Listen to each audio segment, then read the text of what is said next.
Well, it's finally time again to continue my James Bond series leading up to No Time to Die, starting once again with Casino Royale.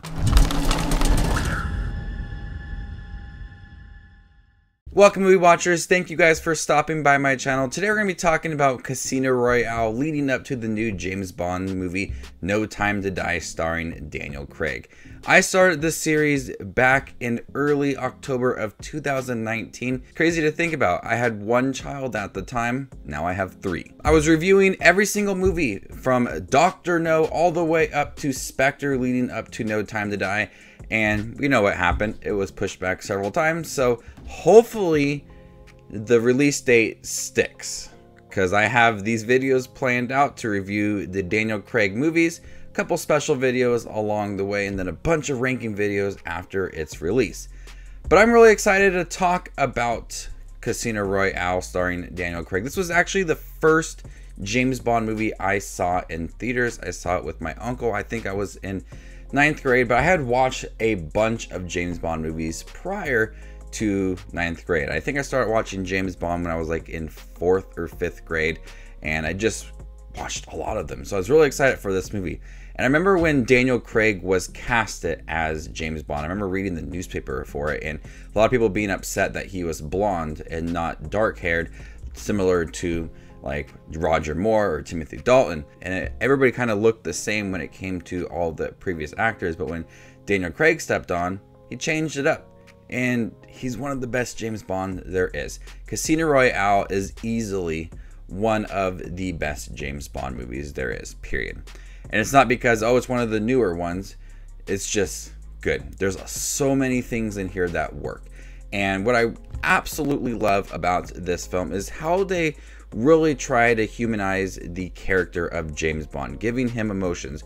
Prior to James Bond, he's really been a womanizer and borderline abusive at times. But here in the movie, they really break this character down. And there's a few times within this movie where his emotions take over and we just let him be a person. After receiving a license to kill, British Secret Service agent James Bond heads to Madagascar, where he uncovers a link to Lashif, a man who finances terrorist organizations. Learning that Lashif plans to raise money in a high-stakes poker game, MI6 sends Bond to play against him, gambling that their newest 00 operative will topple the man's organization. So James Bond starts off in Madagascar, and we have one of the best James Bond sequences, and a lot of like parkour, and just really explosive, very well filmed. And from there on, we are building on this organization and how Lashif is funding terrorist organizations. So he gets involved in a high-stakes poker game in Montenegro, and the poker game itself is just so intense, sometimes even more intense than some of the action sequences within the movie. I enjoy watching poker. I played poker a few times as well, but the tension in here is so well crafted, not only because the money is at stake, but what happens if Lashif wins. So there's tension already on top of the game.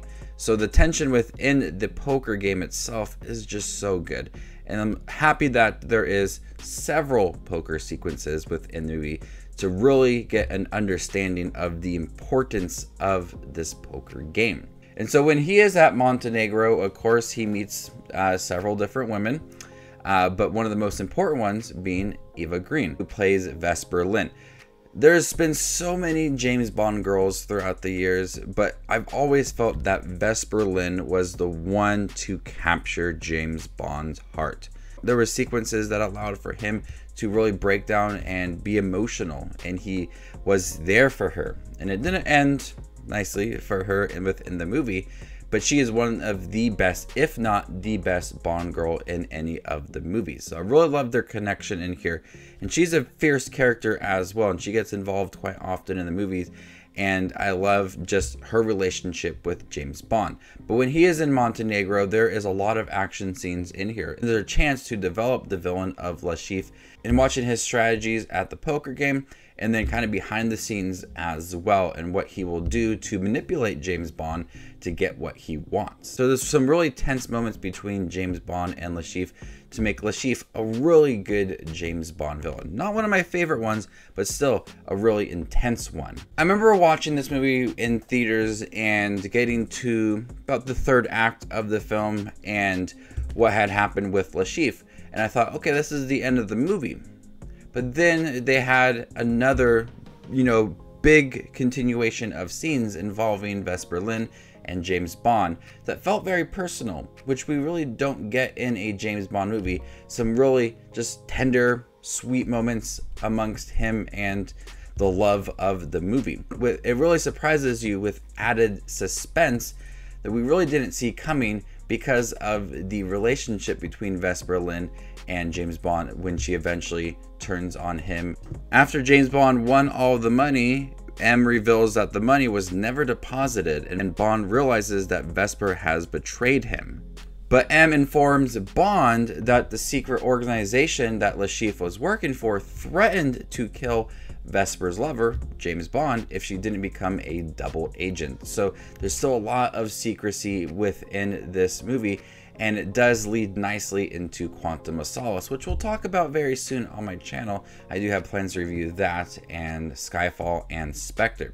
But I like how there's a lot of things at stake with this movie, a lot of secrecy surrounding Vesper Lynd and the secret organization that threatened to kill James Bond, and all of the money coming out of Montenegro and the high stakes poker tournament. Casino Royale is one of the best James Bond films. From the action to the tension to the sweet moments between Vesper Lynd and James Bond, this movie has everything that I enjoy about James Bond packaged nicely into a new entry in the James Bond world with Daniel Craig. And Daniel Craig handled his role so well. He's cocky at times, he's trustworthy, you just believe everything he does is the right decision and you would put your life in his hands.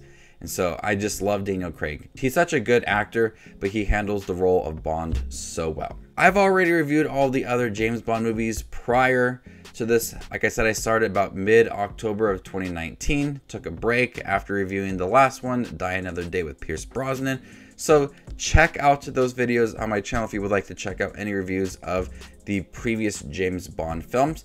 But next week I'll review for Quantum of Solace, week after that for Skyfall, and then the week after that Spectre, and then some miscellaneous James Bond videos along the way. I'm gonna go ahead and give Casino Royale an A+. Thank you guys for checking my review for Casino Royale, the first Daniel Craig James Bond film. What did you guys think of that film? Let me know in the comment section down below, and stay tuned for more up and coming content. My name is Just Watches Movies, and you guys stay classy, YouTube.